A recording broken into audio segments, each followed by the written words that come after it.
présentation de l'ouvrage, mais aussi de toutes les problématiques qui accompagnent les langues, l'histoire des langues pratiquées en Algérie, le retour sur les discours qui emploient justement ces langues, sur les représentations qu'on se fait des langues et sur l'avenir aussi de ces langues en Algérie. Merci beaucoup. Je donne la parole à la salle, aux collègues qui sont présents, aux étudiants aussi. Si vous avez des questions, n'hésitez pas. La conférencière répondra sur vos questions, même si elles sont d'ordre général, qui touchent le domaine de la sociolinguistique peut-être d'une manière. Je donne la parole à... Toutes les questions sont intéressantes, me dit la collègue. Oui, je suis d'accord. Donc n'hésitez pas. Voilà. Donc, pour les collègues, c'est évident. Madame Sfar,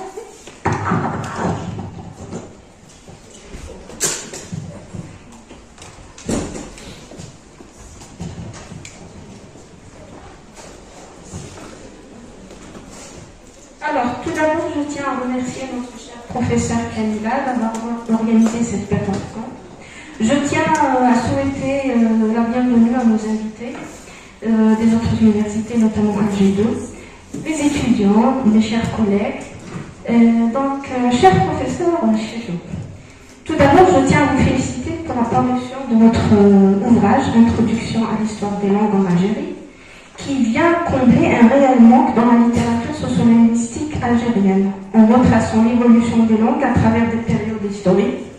Vous montrez comment les contextes politiques, culturels et éducatifs ont influencé la configuration linguistique du pays.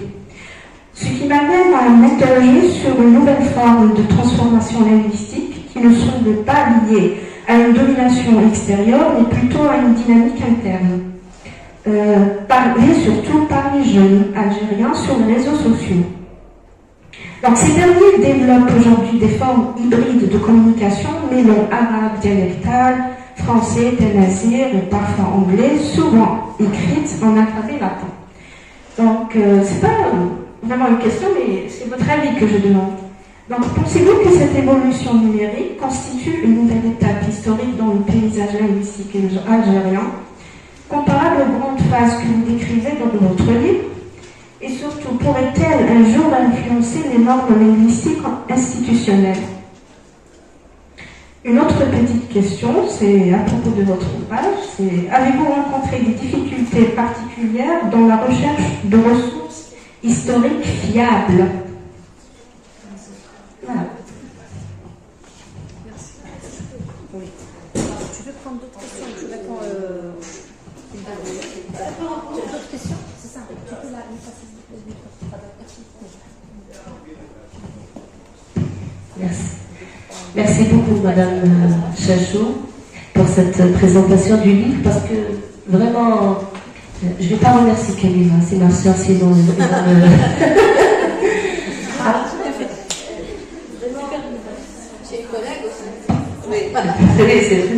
Alors, merci beaucoup pour cette présentation, parce que tu as vraiment résumé d'abord le livre, oui, parce que on l'a, mais aussi tu as décrit toute la situation en Algérie, mais sauf que nous, même si je suis dans la sociolinguistique, dans l'analyse du discours, je suis en sciences du langage, mais aujourd'hui, j'ai une petite remarque par rapport à ce qu'on vit, c'est-à-dire en tant qu'Algérien, toute cette réalité. Moi, je parle 3 langues au quotidien, c'est-à-dire les 3 en même temps, donc j'arrive quand même à voir ce que tu as dit. Vraiment, tu as confirmé ce que je pensais, mais aussi, nous avons un complexe en Algérie. Nous sommes beaucoup plus dans le conflit que dans la coexistence des langues.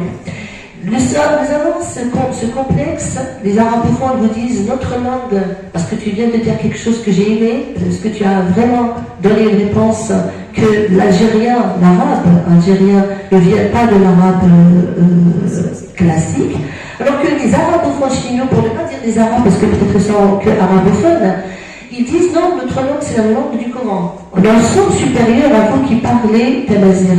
Alors que Tamazight aussi, nous ne sommes pas encore d'accord qu'est-ce que Tamazight, qu'est-ce que le berbère et qu'est-ce que les dialectes, les parler. Parce que si une collègue ici me parle en chenille, je ne vais pas comprendre. Alors que je parle 100% kabyle.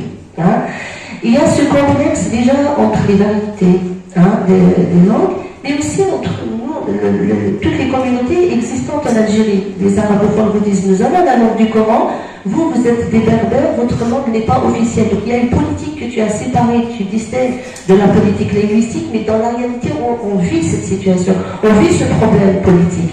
Parce que les gens confondent les politiques linguistiques avec les politiques des langues, c'est-à-dire le système politique, comment il a mis en place, il a donné de la valeur, c'est comme si des parts, il les a distribuées aux langues. Il a donné, d'ailleurs, quand on se rappelle très bien quand la Constitution, c'est-à-dire Tamazight a été officialisée, a été devenue langue officielle nationale d'abord quelques années, puis officielle, ils nous disent attention, sous réserve, mais on n'a pas encore le statut de la langue arabe. Alors en tant que linguiste, je le disais, mais c'est quoi la différence? Pas encore, c'est-à-dire, il ne voulait pas le rassurer, voilà, elle a le même statut que la langue arabe. Non. Donc nous avons on est donc beaucoup plus dans le conflit que dans la coexistence, parce qu'on confond encore la politique, c'est-à-dire le politique avec le linguistique, donc on ne sait pas encore distinguer. Toi tu l'as fait parce que tu es spécialiste dans le domaine, mais les ingénieurs ne peuvent pas le faire. Pour eux, ce qui est dans la Constitution, les arabophones sont tranquilles. L'arabe, première langue en Algérie, langue officielle et nationale, je suis tranquille. Vous les berbères, allez mener votre combat pour avoir ce même statut. Alors que les berbères aussi vont vous dire, nous sommes les premiers habitants de l'Afrique du Nord. Donc nous avons cette officialisation c'est-à-dire nous sommes sûrs de nous. Maintenant, on s'en fout de ce que pensent les autres. C'est pour ça qu'il y a un conflit déjà entre l'État et les citoyens. C'est-à-dire l'État qui ne reconnaît pas la langue. Nous ne sommes pas encore dans la linguistique, dans le linguistique. Nous sommes toujours, les ingénieurs sont toujours dans le politique. Et tant qu'on est dans le politique, on ne va pas s'en sortir. Il y a toujours ce conflit. Alors, deuxième point, juste pour dire que malheureusement, nous sommes tous dans la linguistique, la salle est pleine, mais ce sont les anthropologues qui ont travaillé beaucoup plus les langues. Je donne deux exemples aujourd'hui. Je vais citer Mouloud Mabri, qui est un anthropologue qui s'est déplacé au Maroc et dans le sud algérien pour ramasser, d'ailleurs c'est lui qui a dit, nous avons la richesse du vocabulaire berbère, donc on va l'introduire dans le dictionnaire, c'est lui qui a fait un ce qui est dictionnaire en berbère. Il a dit, peut-être on garderait la structure kabyle pour le Tamazight, parce que Tamazight, il faut dire aussi que c'est une langue qui n'existe pas encore, c'est-à-dire on va la constituer, c'est le parler qui existe, très bien. Donc l'anthropologue qui a travaillé la langue plus que les linguistes. Je vais vous parler de Samuel Chakir, je vais parler d'Ahmed Rejbar, de parler de tous les linguistes berbères que nous avons connus dans les années 80. Même si j'étais jeune, je ne suis pas aussi vieille que ça. Attention. Mais ils ont travaillé, oui, mais les anthropologues. Je vais citer Rachid Oulmsir qui n'est pas linguiste, mais il est en train de ramasser, de collecter tout le vocabulaire concernant l'agriculture. Il me pose des questions, il me dit, si vous avez des mots que vous connaissez de l'agriculture, donc il se déplace chez les paysans, il va chercher, il va appeler, il convie, il invite des gens, donc on lui donne les anciens mots, enfin comment on appelle cette instrument. Donc, c'est pour ça qu'on est aussi dans ce risque, on se dit, moi mes enfants me le disent, quand j'utilise un mot qu'ils ne connaissent pas en berbère, ils me disent, ça c'est du vieux kabyle, moi c'est, écoute maman, non, on ne connaît pas ça, je ne sais pas ce que tu veux dire, mais c'est fort. Soit tu es en colère, soit tu es très contente aujourd'hui pour que tu utilises ce mot. Pour eux, c'est nouveau. C'est-à-dire que je n'utilise pas les mêmes mots chaque jour. Donc il y a la disparition, il y a un risque que les langues disparaissent en Algérie. D'ailleurs, les gens de la Casbah, les ingénieurs me disent aussi, ma grand-mère, l'algérien, ça qui n'a rien à voir avec celui d'aujourd'hui. Donc il y a ce risque. Donc il faut trouver une solution immédiate, rapide, urgente, parce que sinon, il n'y aura plus de la sociolinguistique en Algérie. Peut-être qu'il y aura de la linguistique, du politique, ça fait des choses séparément. Donc le terrain algérien est très très riche, et puis il y a beaucoup de communautés, beaucoup de langues parlées, beaucoup d'histoires. J'ai aimé cette partie de ton livre, Tissin, franchement, parce que tu retraces. D'ailleurs, j'ai vu une émission à la télé sur Berber TV où ils ont parlé d'une poésie, de la poésie, et puis on cite entre parenthèses Simon Mohamed qu'il y a du religieux dans sa poésie, aussi des mots arabes. Et puis en tant que natif, nous on a accepté, parce qu'on parle comme ça. C'est-à-dire on n'a pas besoin de chercher du mot kabyle à 100%, il y a de l'arabe, on ne peut pas séparer. Et j'ai vu cette émission, ils ont parlé de, parce qu'il y a cette application Alger la Blanche. Ils ont donné, je pense, une date où elle a été créée cette application, et dans la poésie, ils ont découvert que ça a été dit bien avant. C'est très intéressant. Donc la poésie aussi, elle véhicule, elle donne des informations sur les langues. Donc voilà, ce que je voulais dire, je ne sais pas si des remarques ou des questions, de la peur, de la crainte, voilà, voilà, merci. Merci beaucoup. Voilà.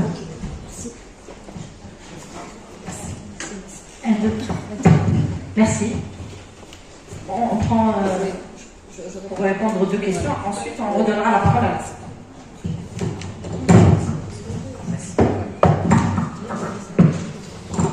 Juste pour, merci beaucoup pour vos questions. Et c'est vrai que la salle est pleine, ça me fait plaisir voilà, de voir que la salle est pleine. Je réponds oui aux questions pour ne pas perdre le fil de mes idées. Alors, je commence par notre collègue. Alors oui, les formes hybrides des jeunes, etc. Le fait d'écrire, de pratiquer l'arabe algérien en alphabet latin, je pense que c'est une bonne chose, d'accord? Parce que ça permet la pratique déjà des langues premières à travers les réseaux sociaux numériques. Dans les situations formelles, on va utiliser l'arabe classique, mais le français, l'anglais, etc. Mais ça, je pense que ça participe à la dynamique de l'arabe algérien, on va insuffler de la créativité à cet arabe algérien, mais aux langues berbères également, hein, pas qu'à l'arabe algérien, aux langues premières. Et je pense que les réseaux sociaux numériques, c'est un espace où c'est l'occasion de pratiquer ces langues premières pour les jeunes, etc. Donc je pense que c'est une bonne chose. Hein. Nous, en sociolinguistique, on ne condamne pas les formes hybrides, ni la créativité linguistique, ni l'inventivité, etc. Donc c'est une évolution qu'il est intéressant d'observer. Et je pense que les réseaux sociaux numériques aussi servent aussi de support à la diffusion des langues et des cultures écrites et produites dans ces langues premières, la poésie, les bouqalettes, le hawfi par exemple, les proverbes, etc. Donc beaucoup d'éléments de notre culture locale ou de nos cultures locales, de l'histoire de nos villes, des personnages de nos villes par exemple, mais des poésies aussi écrites aussi dans les différentes villes algériennes sont diffusées à travers de nombreuses pages, de nombreux groupes qui font de la digitalisation patrimoniale, de la numérisation de notre patrimoine, chose qui ne se fait pas toujours par les circuits officiels, mais aujourd'hui je pense que c'est les citoyens qui s'occupent de collecter ce patrimoine matériel, mais immatériel aussi à travers des photos, à travers l'histoire des espaces de nos villes, etc. Je pense que les réseaux sociaux jouent un rôle très très important dans la promotion, la diffusion et de nos langues, et de nos cultures, et de l'histoire de nos villes également. Donc il y a, voilà, je pense qu'il y a des côtés, des aspects positifs aussi. Voilà. Tu reprends ? Non, mais juste pour dire que... Notre article. Oui, non, c'est un article que j'ai déjà... C'est le projet de parler du rapport langue-mémoire. D'accord, oui. Le colloque de Bordeaux sur les rapport entre langue et mémoire, en fait, dans les villes anciennement colonisées, où ils ont voulu, les villes africaines, bien évidemment, où ils ont voulu regarder le lien entre langue et mémoire, donc, juste pour rebondir à la dernière idée. Et c'est un travail qui est en cours et il y aura normalement un ouvrage publié dans ce sens, qui est dirigé par une équipe française avec une équipe algérienne. Voilà. Merci Camilla. Alors pour les ressources historiques fiables, oui, j'ai dû chercher, mais il y a de la documentation. Il y a de la documentation en ligne, il y a les archives en ligne, donc il faut fouiller, il faut chercher. Pour chaque, par exemple, point, quand j'ai abordé le libique, j'ai passé un moment à faire des recherches, à accumuler de la documentation sur le libique. Quand je suis passée au punique aussi, il fallait un moment pour collecter de la documentation aussi sur le punique, etc. Il y a des ouvrages, je l'ai déjà dit, que voilà, que j'ai mis du temps à me procurer comme les premiers berbères de Melika Hachid, mais Lingua Franca aussi de Jocelyne Drlia aussi, qui m'ont beaucoup aidé à avancer dans la rédaction de mon ouvrage. Mais je pense qu'aujourd'hui, la documentation, ça ne pose plus problème. Voilà, voilà, les choses se font. La documentation existe sur Internet, donc c'est pas un problème. Alors, pour répondre à Fadela, oui, le complexe par rapport aux langues, c'est une vieille histoire en Algérie. Nous n'avons pas encore malheureusement dépassé ces discours, mais je pense que les réseaux sociaux numériques aussi amplifient un peu ces conflits et voilà, il y a les trolls, il y a les mouches électroniques, etc. qui, dès qu'il y a une polémique, dès qu'il y a un problème, vont aussi faire dans le conflit, dans la violence, etc. Mais c'est aussi, c'est vrai, c'est une méconnaissance de l'histoire de nos langues qui fait que nous tenons de tels discours. Alors c'est vrai, maintenant nous faisons des livres, etc. Mais il faut faire de la vulgarisation autour des livres. Maintenant c'est le rôle des journalistes aussi. Bon, on ne peut pas tout faire. Les journalistes peuvent aussi reprendre de façon plus simple, parfois pour vulgariser auprès du public et expliquer que telle langue a existé depuis plus longtemps que telle autre langue, cette langue a été importée, etc. Mais les crispations linguistiques et identitaires, c'est aussi quelque chose qui a été alimenté par les politiques linguistiques. Mais aujourd'hui, je pense que le problème est en train de régler au niveau institutionnel, mais c'est les conséquences que nous payons un peu, si vous voulez. Mais c'est dépassé, par exemple, pour le Tanazir, qui a eu une avancée incroyable. Parce que langue nationale en 2002, puis officielle en 2016, il y a une décision qui a été prise à un haut niveau et ça a eu des retombées tout de suite sur les représentations. Les gens ont accepté Tanazir, chose qu'ils n'acceptaient pas avant. Ça pouvait aussi déboucher sur des violences physiques aussi quand quelqu'un parlait berbère dans la rue, etc. En 2001, quand il y a eu les manifestations, etc., dès qu'il y a eu la décision, le problème ne s'est plus posé. Voilà. Donc je pense qu'il y a des avancées. Maintenant, c'est aux académiciens aussi de faire des travaux aussi dans ce sens. Pour essayer d'aborder les choses d'une façon neutre, objective, etc. Mais je pense que en fait le problème, le conflit entre les langues, c'est un conflit un peu entre les groupes sociaux. Et là, c'est pour ça qu'on invite aussi à la citoyenneté, à accéder à l'algérianité. Et l'algérianité, c'est accepter cette diversité linguistique, cette complexité linguistique, le fait qu'on ait plusieurs langues, etc. Du moment où on se dit algérien, je pense que tous les problèmes sont réglés. Voilà, un Algérien, du moment où on se dit pas je suis arabe, je suis berbère, je suis turc ou autre, on dépasse ces conflits, on dépasse tout en assumant toute cette diversité linguistique, identitaire, culturelle, aussi qui est caractéristique de la personnalité des Algériens. Mais comme je le montre dans le livre, c'est aussi l'insécurité par rapport aux langues, c'est quelque chose qui date de plusieurs siècles. Donc, je le disais même à l'époque romaine de l'Algérie, où les élites numides dénigraient leur propre langue, qu'ils qualifiaient de barbare, et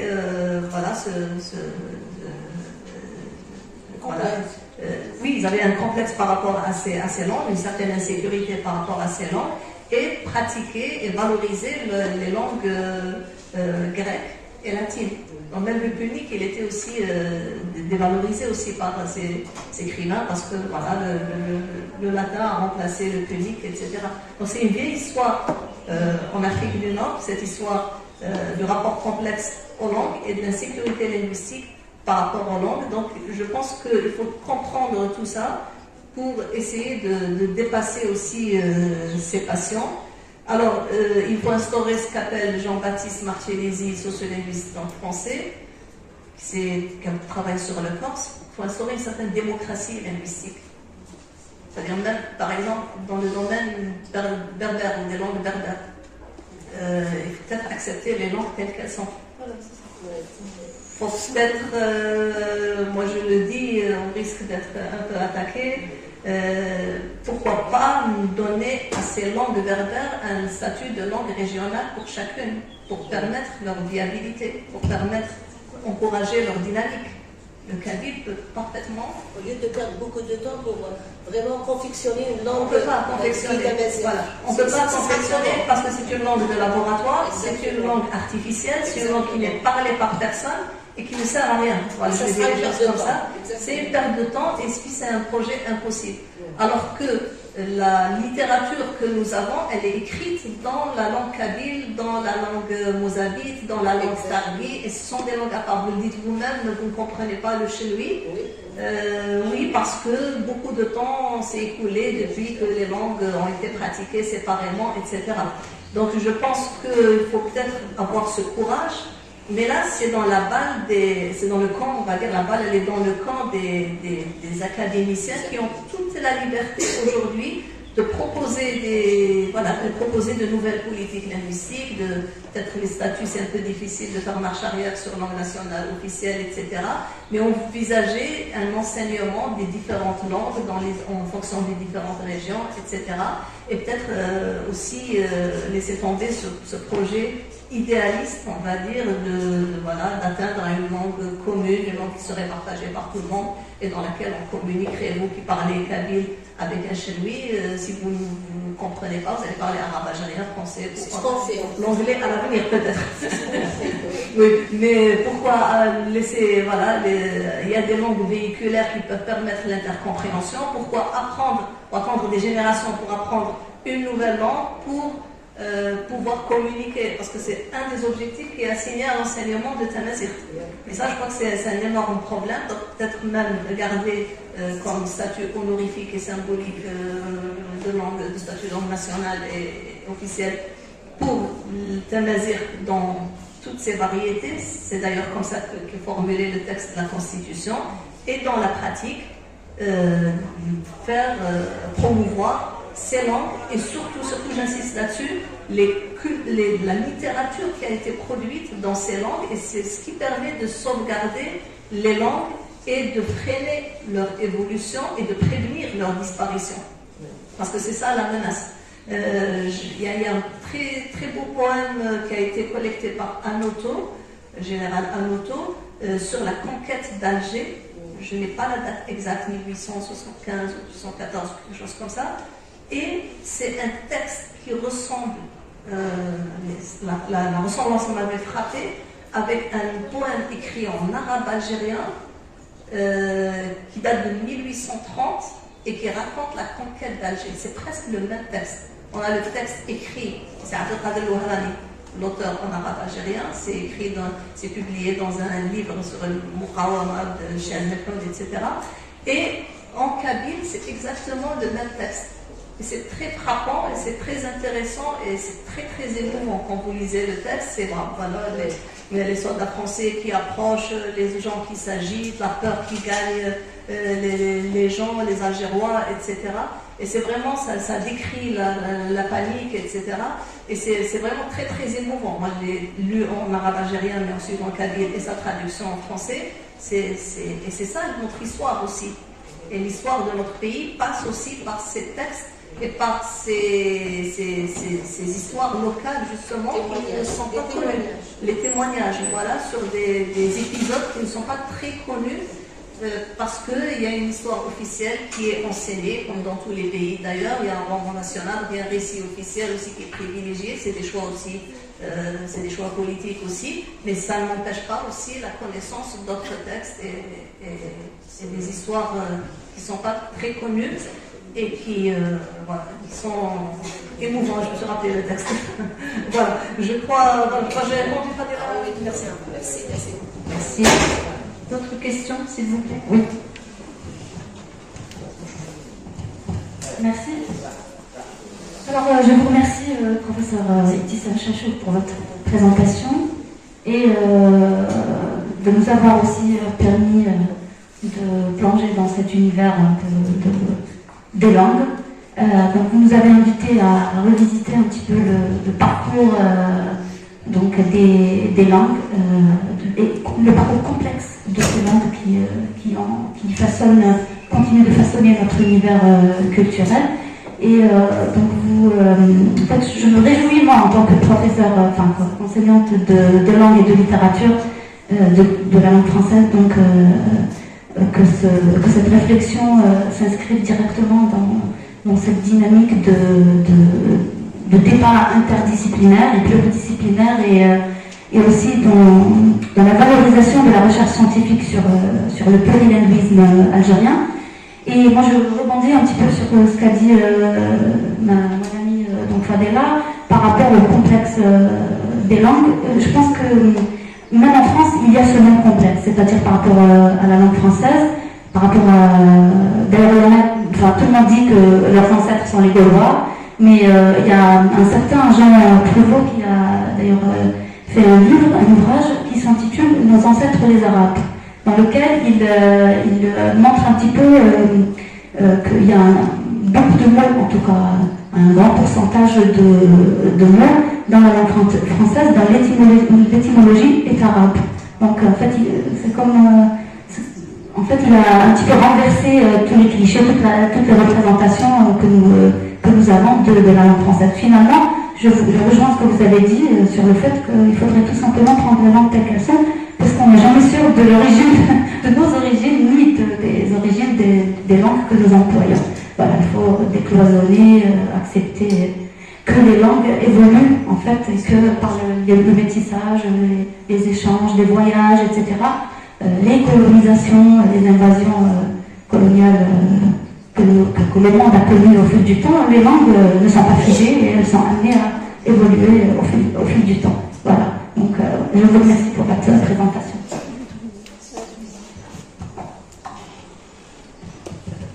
Bonjour tout le monde, bonjour madame, bonjour professeur Chachou, merci pour cette belle présentation. J'ai deux questions. Je vais peut-être en ajouter. Ma question est la suivante. Donc, ça va porter essentiellement sur l'appellation. Dans les écrits scientifiques portant sur les langues, on trouve différentes appellations de l'arabe. Vous avez l'arabe, tantôt c'est l'arabe algérien, tantôt c'est l'arabe dialectal, tantôt c'est le derja. Du coup, j'aimerais bien, dans cette nuance, il s'agit, je ne sais pas si vous partagez mon point de vue, il s'agit d'une nuance appellative. Est-ce qu'il s'agit d'une progression appellative, ou bien c'est est-ce qu'il s'agit d'une progression appellative et quelle est l'appellation que vous adoptez et comment expliquer comment l'expliquer. Deuxième point, si je reprends l'idée, ce qui a été dit par Madame Oulpser, donc alors par rapport à la situation, à la pratique réelle, donc au sein du paysage socio-linguistique et au positionnement institutionnel. Donc là, on sent qu'il y a un écart. Il y a toujours cette idée déjà même dans les textes officiels, il y a l'arabe, mais on ne précise pas quel type d'arabe. Et là, est-ce que vous c'est-à-dire à travers les travaux des sociolinguistes, des chercheurs, est-ce qu'il y aura dans le futur, un futur proche, il y aura une précision? Est-ce que, c'est-à-dire, les travaux des chercheurs vont permettre de préciser quel type d'arabe il est question? Autre chose, donc dans les travaux des chercheurs européens, donc là, on entend parler des différents concepts, donc langue minorée, minorisée, langue régionale, rapport diglossique. Est-ce que vous pouvez situer toutes ces notions et concepts dans le paysage socio-linguistique algérien? Voilà.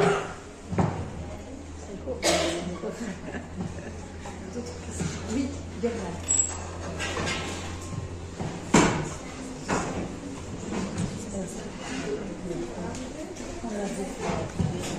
Ça va. Bonjour, alors je suis très contente de vous accueillir ici. Pendant longtemps, j'étudie à partir de vos livres, donc c'est vraiment un honneur de vous retrouver ici aujourd'hui. Alors, donc, moi j'ai plusieurs questions. La première question par rapport à la vulgarisation du savoir. En fait, j'ai l'impression, quand on discute dans la société, par rapport au discours épilinguistique, moi j'ai l'impression qu'il y a une certaine ignorance. Et je dis ignorance parce que justement, si on s'intéresse aux travaux de sociolinguistes, donc en matière de savoir, on a des informations. On sait par exemple que l'arabe algérien c'est une langue. Alors qu'en discutant dehors, on vous dit non, déjà, en fait c'est tellement dévalorisé. Donc la question, est-ce que vous pensez que le problème c'est qu'il n'y a pas assez de sensibilisation?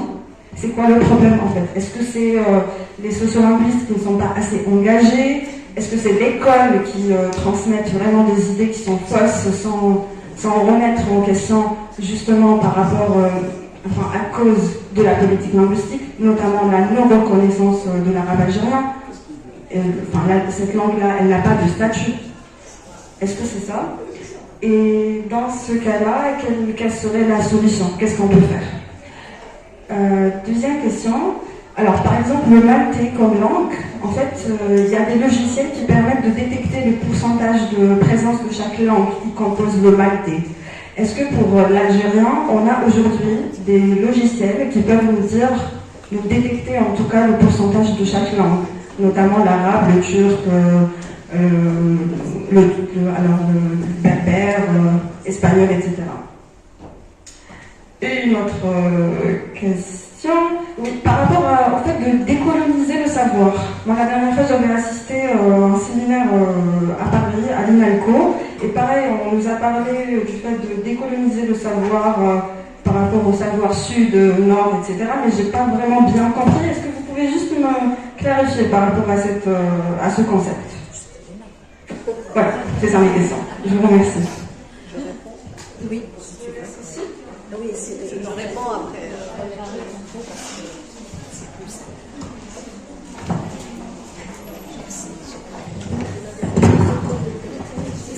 Merci. Ça m'a bienvenue.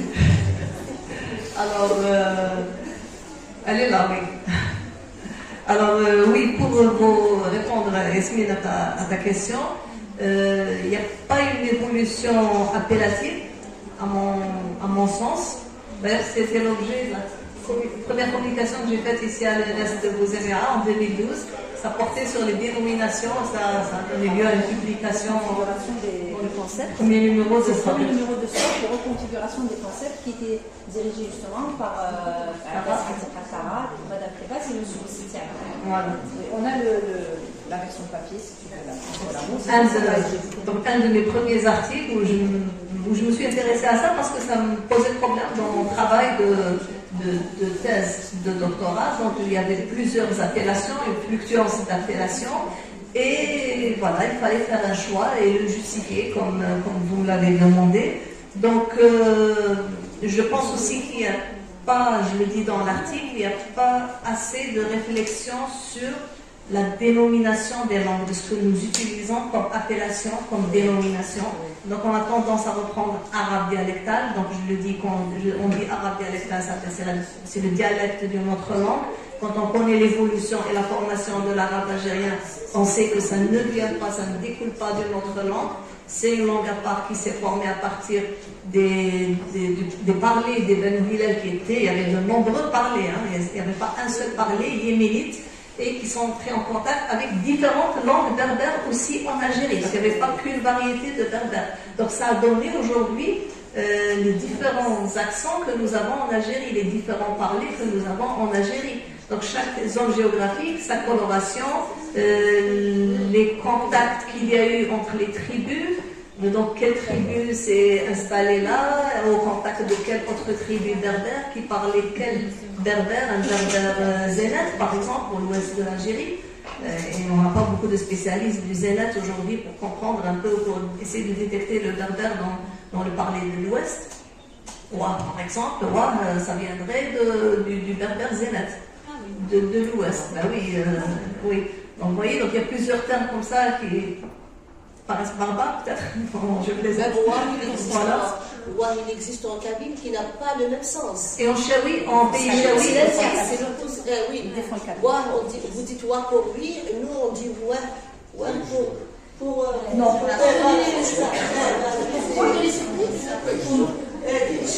c'est pas lui, dites et il parlait sinon, avec une certaine C'est une autre variété. D'accord. Oui. Il paraît aussi que le région de Jaurès, il est utilisé pour dire oui, d'après un collège. Voilà. Donc, je continue peut-être sur quelle appellation j'adopte, c'est l'arabe algérien. Je pense que dès le début, j'utilise arabe algérien, même si dans cet arabe algérien, il n'y a pas que l'arabe. Mais il y a un fort pourcentage d'arabe aujourd'hui. L'arabe algérien emprunte plus à l'arabe institutionnel ou c'est plus classique. Là aussi, c'est un choix d'appellation qu'aux autres langues. D'accord? Donc, arabe algérien, le terme arabe ne devrait pas déranger. Parce qu'il y en a que ça dérange. Ils disent qu'il faut peut-être opter pour la langue algérienne. Mais le berbère aussi, c'est une langue algérienne. Il y a plusieurs autres langues algériennes. Donc, on ne va pas donner l'exclusivité à cet arabe algérien. Donc, il faut peut-être être prudent, mais ça mérite débat en tout cas. Ça mérite débat. Dialecte, ce n'est pas un dialecte, puisque ce n'est pas un dialecte. Et maintenant, c'est vrai que dans beaucoup de travaux scientifiques, dans d'articles, on continue à utiliser le dialecte. Voilà, j'ai essayé d'attirer l'attention sur ça. Je ne sais pas si ça a marché ou pas. Voilà, donc quel type d'arabe dans les textes officiels? C'est très clair, c'est l'arabe institutionnel, il n'y a pas de doute, c'est l'arabe officiel. Et justement, c'est ça qui crée la confusion. Et on n'a pas besoin de préciser quel type d'arabe.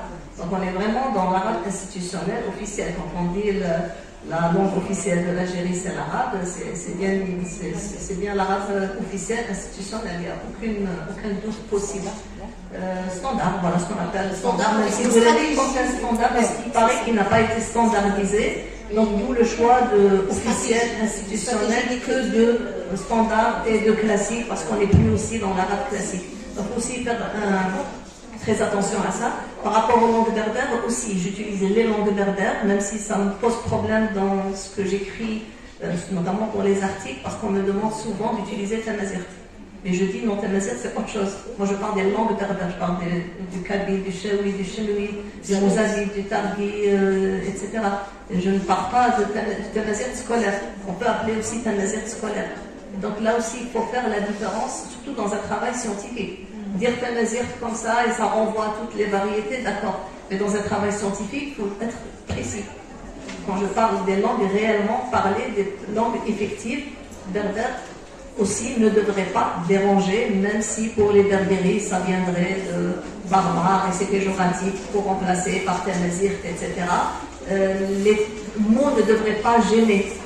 Il faut aussi investir d'un sens scientifique, on va dire, et mettre les mots et les assumer et défendre ces appellations. Et puis les justifier aussi. Donc ça aussi c'est des choix. Dans mon livre j'écris langue berbère à loisir, mais dans des articles scientifiques, je vous l'ai dit, très souvent on m'a presque mis la pression pour que j'utilise Tamazirt plutôt que langue berbère, mais j'ai résisté à la pression et j'ai utilisé les langues berbères. Voilà.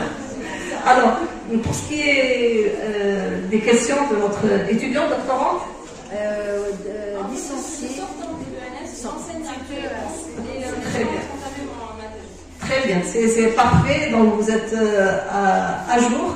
Pour ce qui est de la vulgarisation du savoir, je pense que les chercheurs et les académiciens ont un rôle à jouer dans la vulgarisation des savoirs. D'ailleurs, ce livre, je pense qu'il peut être lu par le grand public. D'ailleurs, Mohamed peut le dire, il y a beaucoup de citoyens qui ne sont pas spécialistes en langue, qui se sont procurés le livre. Parce que j'ai essayé d'être un peu, de vulgariser, de ne pas trop employer des termes trop techniques, trop barbares, d'accord. Mais voilà, donc j'ai essayé de faire ça. Moi, je pense que ça, c'est déjà un travail de vulgarisation. Mais j'insiste, comme je l'ai dit tout à l'heure, la presse aussi a un rôle à jouer dans cette vulgarisation. Et puis, il faut ouvrir le débat dans les médias aussi sur ces questions, ce qui n'est pas le cas. On a le premier grand débat de société, on va dire, sur ces questions, surtout sur les langues premières, ça a été en 2015, après la tentative d'introduction, ou la proposition d'introduction des langues premières dès la 3e année scolaire dans le primaire. Et ça a créé ça fait une levée de bouclier très... Mais ça a permis voilà, un débat déjà sur les langues. Alors, voilà, je pense qu'il y a les académiciens et puis la presse aussi qui doit faire ce travail de vulgarisation. Le problème qui se pose, c'est que les jeunes, surtout ceux qui ont quitté l'école, ceux qui ne sont pas ici à la fac, ils ne vont pas lire un livre. C'est bien, vraiment, je trouve que vous faites votre part des choses. Mais je pense que ça serait bien, par exemple, de numériser, d'utiliser des podcasts, d'en parler sur les réseaux, ou alors d'organiser des débats littéraires. Ça se fait à Alger. Les débats littéraires et tout, ça se fait, mais en ce sens artistique, ça se fait pas. Elle vous dira, et les collègues vous diront, on n'a pas trop le temps pour les podcasts. C'est très bien, c'est très intéressant. Si on a des jeunes comme vous qui pourraient nous aider à faire ça, ça serait très bien. Mais j'ai déjà une chaîne YouTube dans laquelle je partage, par exemple, le débat qu'on vient d'avoir aujourd'hui, la présentation. Je pense qu'elle est assez accessible pour une personne qui a un certain niveau, donc pas très élevé, mais avancé, on va dire qu'il peut aussi assimiler certaines choses, qui a un français moyen, peut comprendre ce qu'on est en train de dire. Après, il faut que les gens s'intéressent aussi. Il ne faut pas aussi faut que les gens s'intéressent. Si ça n'intéresse pas les gens, ça ne les intéresse pas. Il y a tout sur YouTube, il y a nos conférences, il y a les podcasts, c'est important. Je crois qu'il y a des jeunes aussi qui essaient de faire ça. Voilà, dans des clubs littéraires aussi, mais on est à la disposition des jeunes. Si vous voulez nous inviter, on est là, il n'y a pas de souci. Alors, oui. Alors, pour ce qui est du maltais, c'est ça. Alors, le sud-nord décolonialisé, moi, c'était par rapport aux travaux qui ont été faits durant la période coloniale, je parle de ça.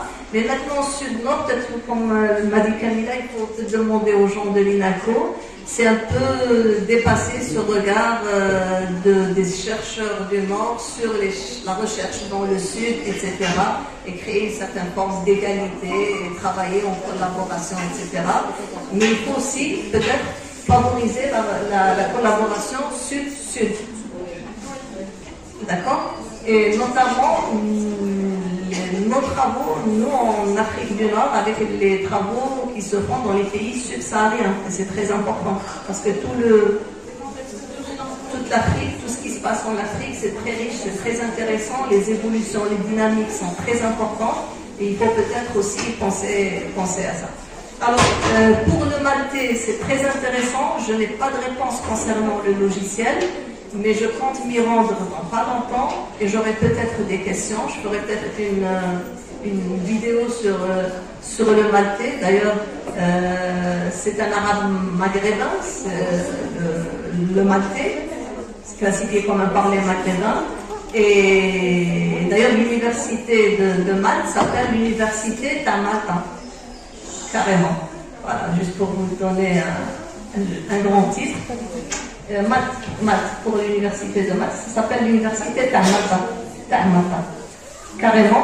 Et donc, il y a aussi des clubs littéraires qui travaillent sur la langue maltaise, qui est mélangée aussi à l'italien, comme nous, l'arabe est mélangé et le berbère est mélangé avec le français. C'est une langue officielle, c'est une langue qui est promue, mais on a tendance aussi à effacer les sons qui viennent de l'arabe et essayer d'occidentaliser un petit peu le maltais. Ça, c'est le danger auquel fait face la langue maltaise à Malte, mais il y a des défenseurs de la littérature, de la langue maltaise, etc.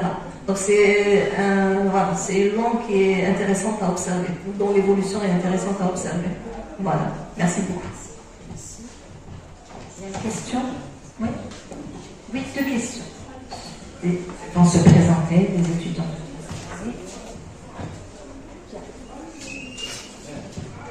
Bonjour mesdames, bonjour à tous et à toutes. On est heureux de vous avoir ici avec nous à l'ENS.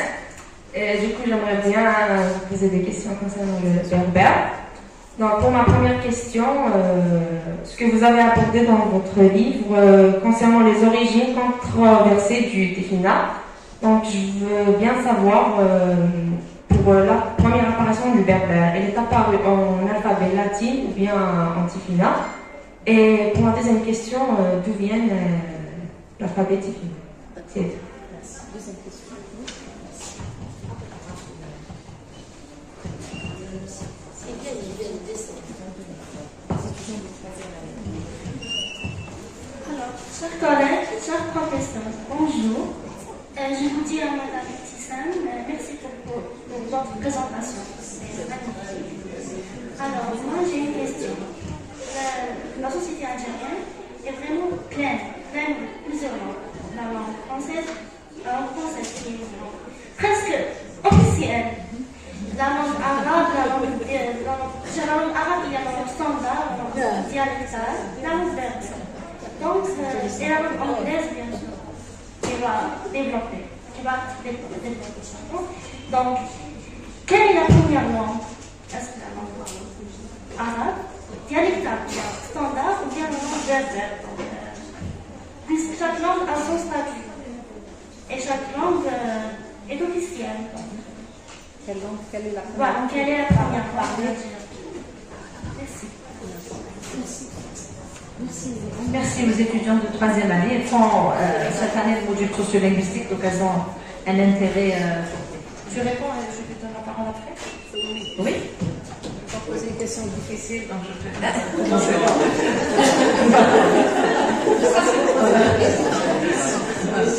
donc,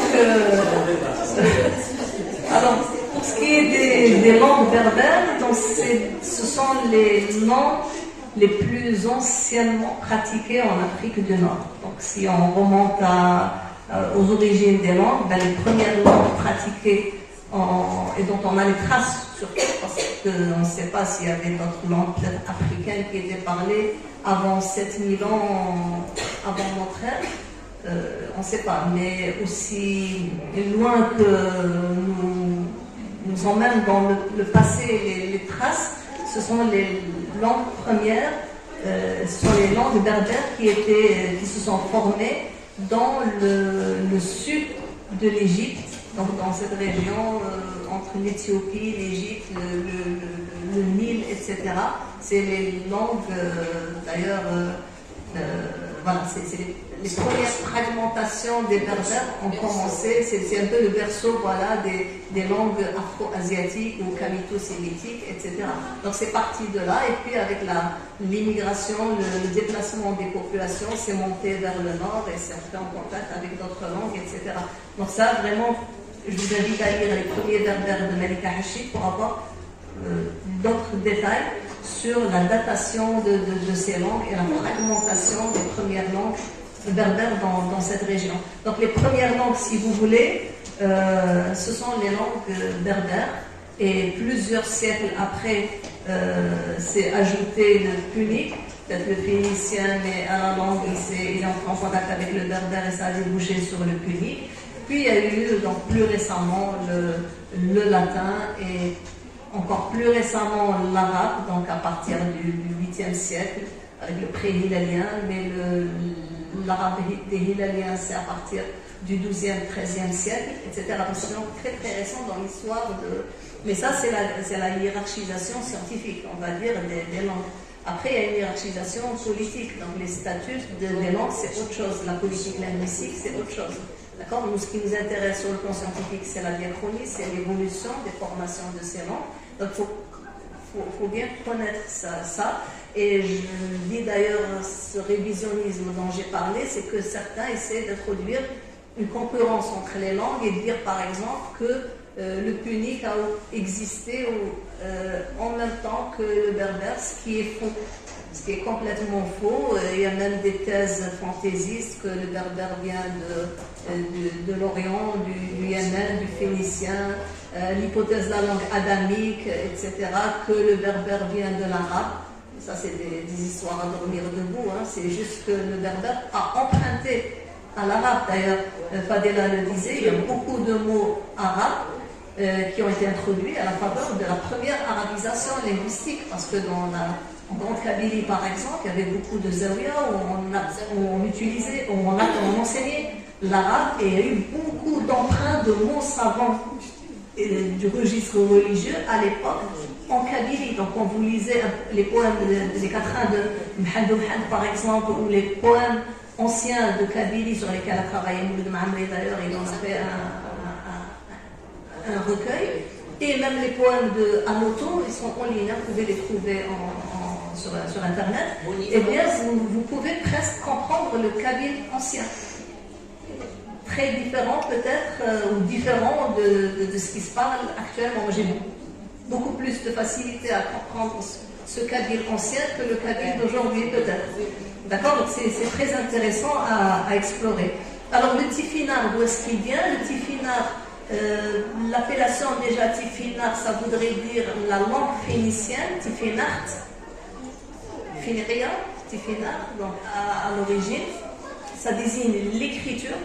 En réalité, c'est pas l'écriture phénicienne, d'accord, mais c'est l'écriture, ça désigne l'idée d'écriture ou l'instrument d'écriture, d'accord. C'est une hypothèse d'interprétation, d'explication du terme.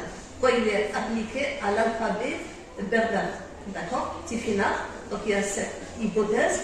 Mais il y a aussi la question d'où vient le tifinagh. Eh bien, le tifinagh, il y avait un tifinagh du nord, un tifinagh du sud, un tifinagh oriental, beaucoup plus proche de l'écriture phénicienne, de l'alphabet phénicien, un alphabet occidental qui était différent, donc certains différents de cet alphabet oriental, et puis l'alphabet du sud qu'on appelle le tifinagh aujourd'hui. Donc c'est cet alphabet aurait emprunté à l'alphabet punique, phénicien, mais il y aurait aussi beaucoup de signes, de symboles qui sont issus des dessins anciens, comme un peu dans les tatouages, etc. C'est des symboles qu'on utilisait dans les poteries, dans les bijoux anciens et qui ont été récupérés pour enrichir l'alphabet berbère. D'ailleurs, ça, c'est une hypothèse qui est défendue par Slimane Hachi et Salim Chaker dans un article très intéressant. En tout cas, c'est une production locale. L'alphabet tifinagh, c'est un alphabet qui n'a pas été importé, peut-être influencé certainement par l'alphabet phénicien, mais enrichi par des symboles locaux qu'on utilisait déjà dans les poteries, etc. Voilà, je pense la première langue, qui a posé la question, la première langue. Oui, la première langue, c'est, oui, si on parle du domaine officiel, institutionnel, etc., il y a une hiérarchisation, et c'est la première langue qui a été rendue officielle, nationale, c'est l'arabe. Après l'indépendance, c'était un choix politique à l'époque, en 62, il fallait opter pour une langue nationale et officielle, et c'était l'arabe. Plusieurs décennies de combats ont été nécessaires pour aussi reconnaître le statut de langue nationale et officielle à la langue berbère. Donc, sur le plan officiel, oui, il y a une hiérarchisation quand même dans la présentation du texte de loi, de la Constitution. Et ça aussi, les berbéristes aussi, ils ont dit, voilà, pourquoi l'arabe d'abord, le berbère, et également, et il dit également, ça veut dire c'est sur le même pied d'égalité, on ne sait pas trop si c'est le cas. Mais en tout cas, il y a une évolution de l'histoire qui fait qu'il y a certaines choses sur lesquelles il est difficile de revenir. C'est pas parce que scientifiquement le berbère a été la langue ou les premières langues parlées en Algérie qu'on va mettre le berbère avant l'arabe, parce qu'il y a une évolution historique. Il y a eu des événements historiques, il y a eu une évolution de l'État, des choix politiques, etc., qui font que l'arabe a été choisi comme première langue et ensuite il y a eu une revendication pour que le berbère soit introduit, etc. Donc je pense que s'accrocher un peu aux détails, chercher un peu les problèmes là où ils ne devraient pas se poser, c'est un peu se compliquer l'existence. Donc parfois il faut aussi avancer au lieu d'insister sur ce qui ne va pas. D'accord? Voilà, après, je pense que maintenant que le berbère est langue officielle et nationale, c'est aux académiciens de trouver les solutions pour sauvegarder ces langues, pour dynamiser ces langues, pour enrichir ces langues, etc. Et tout est possible aujourd'hui avec les langues. Donc, ce qui n'est pas le cas de l'arabe algérien, mais ça c'est une autre histoire.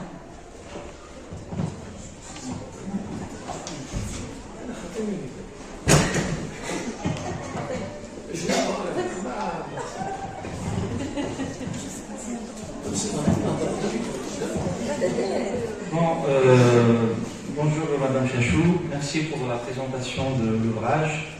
Et d'abord, je tiens à saluer ton courage d'oser t'attaquer à cette histoire sinueuse, houleuse et fondatrice de ce qui me semble être aujourd'hui l'ambiance socio-linguistique en Algérie. J'emprunte ce mot ambiance à un phénoménologue français qui s'appelle Bruce Bibot, dans la mesure où ça permet de mettre en lumière l'idée que nous faisons l'expérience des langues telles que nous les vivons dans notre, à la fois en termes d'héritage et en termes de pratique quotidienne. Je salue aussi l'ouvrage parce que ça permet aussi de mettre en exergue ce que Michel Foucault, Paul Veil et Jean Val décrivent comme étant ce qui suscitait d'introduire une différence significative dans le champ du savoir, dans le sens où ça permet au lecteur d'essayer de comprendre quelle est la peine que ça peut engendrer en termes de compréhension. Et c'est-à-dire, c'est cet aspect-là, moi, de compréhension qui me préoccupe, dans la mesure où comprendre l'histoire, ce n'est pas quelque chose de facile. Et cette idée même de compréhension me préoccupe depuis un certain moment, parce qu'il me semble que dans la recherche, en tout cas académique, on fait comme si comprendre était quelque chose d'évident. On comprend de la même façon, il suffit donc d'appliquer une méthode. Et la méthode, on la connaît bien parce qu'elle nous l'héritons du positivisme. Et ce positivisme-là s'est institutionnalisé depuis le 19e siècle au point de devenir une certaine doxa. J'emprunte ça à Jean-Louis Lemoyne parce que c'est vrai que parfois nous avons l'impression de dire des intuitions, mais nous pouvons chercher des références, et des références sont là.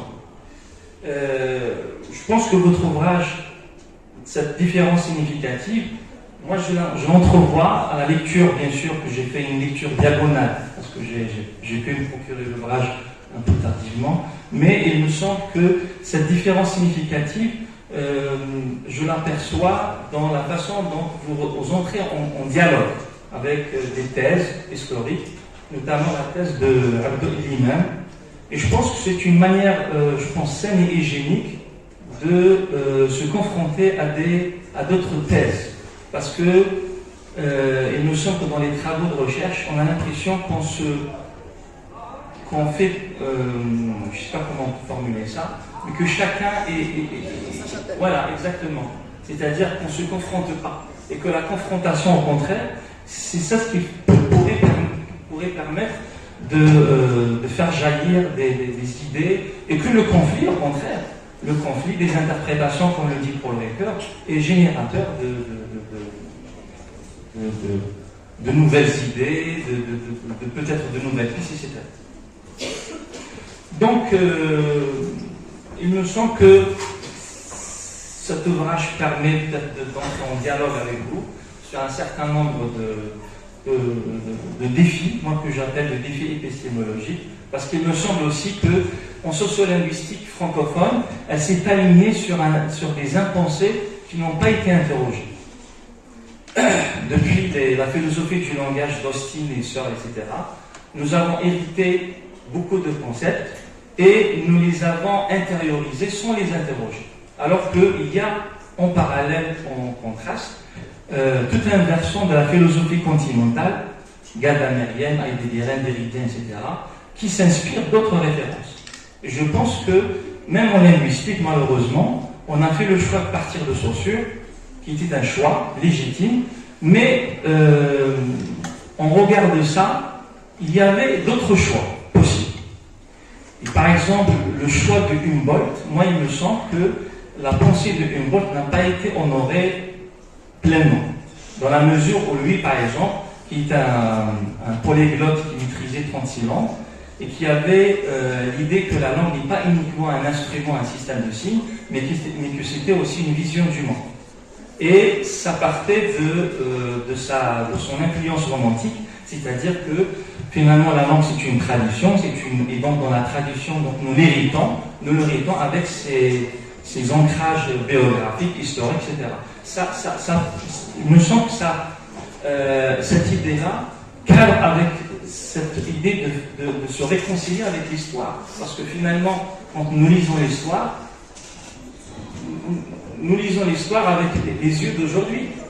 Nous ne pouvons pas comprendre ce qui s'est réellement passé, en tout cas, ce qui semble s'être passé dans les siècles millénaires, sans revendiquer la part d'aujourd'hui.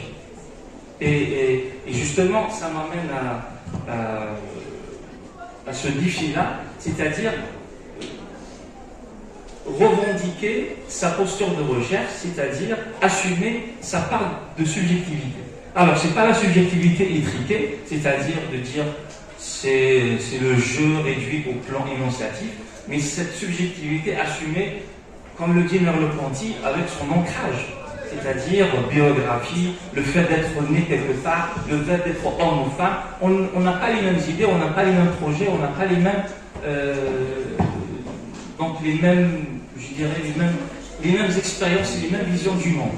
Parfois, nous avons des interprétations différentes. C'est pas parce que nous avons lu des ouvrages différents, mais parce que nous venons de mondes différents, parce que nous avons fait l'expérience de ce monde différemment. Mais sauf que nous avons peur de le dire parce que la doxa institutionnelle se refuse à ça. C'est-à-dire que nous avons toujours fait la recherche d'une certaine manière et que c'est pas permis de faire autrement la recherche. Alors que je pense que dans nos pratiques de recherche, elles doivent être diversifiées comme le sont les langues aussi. Et je rebondis ici sur le constat de notre collègue tout à l'heure sur le conflit, mais il me semble que le conflit ne me gêne pas. Le conflit en tant que tel, parce que ça fait partie de la vie de tous les jours, et que c'est tout à fait normal qu'il y ait du conflit. Au contraire, c'est l'homogénéité qui soit génératrice d'autoritarisme et de dogmatisme, etc. Sauf que le problème dans le conflit, c'est le manque de tolérance. C'est là où on n'accepte pas les avis des uns et des autres et de s'imposer, etc. Donc, moi, il me semble que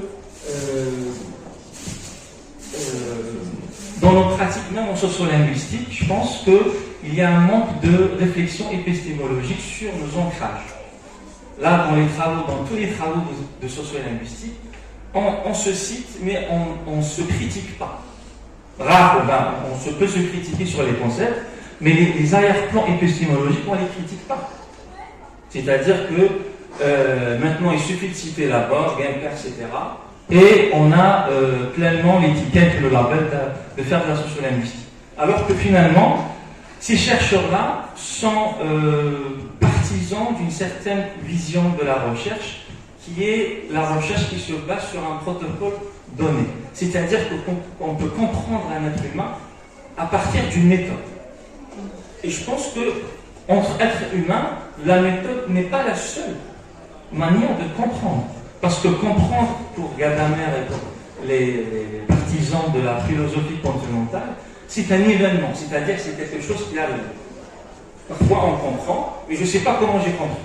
Parce que il y a une part de moi, il y a une résonance entre ma biographie et le récit que vous faites, etc. Je pense que dans votre ouvrage, on sent cette part d'expérience vécue, mais peut-être vous ne l'assumez pas explicitement. Parce que vous dites que, par exemple, à un moment donné de l'ouvrage, page 73, je ne sais pas quoi, qu'il y avait une discrépance entre le discours officiel et la langue du peuple, et ça rappelle ce qui se passe chez nous, en synchronie, c'est-à-dire, et je pense que ça, vous le vivez, et donc c'est votre expérience. Mais on ne le dit pas. Et je pense qu'assumer ça, ça nous rend responsable aussi en tant que chercheurs. Ça nous rend responsable de nos interprétations. Parce que le problème dans la recherche qui se prétend neutralisée, c'est qu'elle se déresponsabilise et elle se drape derrière la méthode scientifique, l'objectivité, etc. C'est pas moi qui le dis, c'est Flem et Flem. Donc, je pense que revendiquer cette part de subjectivité, cette part de soi, c'est en fait réintroduire une part d'humain, une part d'humanité. Et je pense que dans les sciences humaines et sociales, c'est ça ce qui rend, c'est ça ce qui fait leur spécificité, c'est de revendiquer cette singularité. Alors, inutile en fait de citer des exemples d'historiens, etc., comme Michel de Certeau, Paul Veyne, etc. Alors, je citerai peut-être Paul Veyne à l'appui de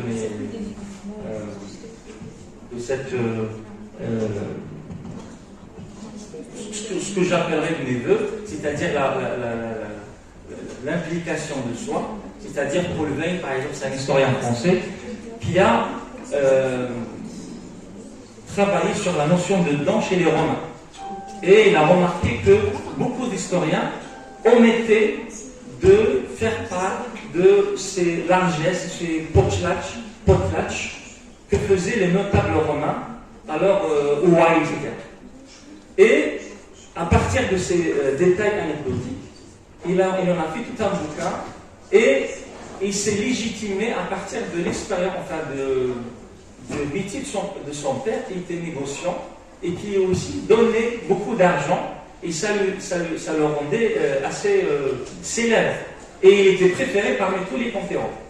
Et donc ça lui donnait des idées, c'est-à-dire l'expérience vécue, parfois ça nous donne des idées parce que la distance historique, on ne peut pas la dépasser sans mettre en communication le présent et le passé. Voilà, merci.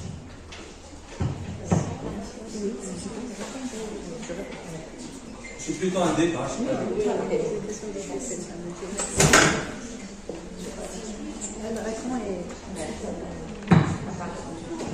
Merci beaucoup, Ali. Je me permets de t'appeler Ali, de te tutoyer.